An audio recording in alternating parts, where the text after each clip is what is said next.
Hello, köszöntök mindenkit!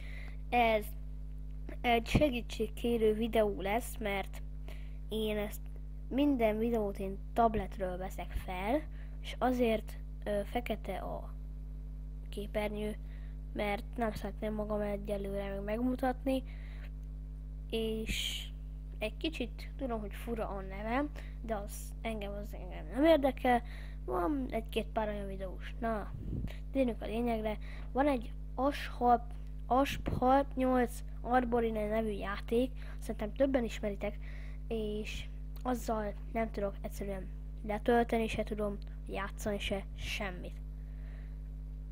Annyi a gondom, hogy a külső helyemen, vagyis az alaphely az 2 giga, és még plusz SD kártya, ami 16.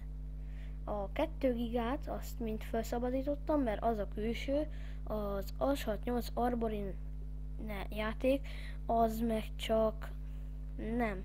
Szerintem még 1 giga sincs meg, de nem tudom, de az a lényeg, hogy ha nektek is ilyen van, írjátok le kommentbe, köszönöm, sziasztok!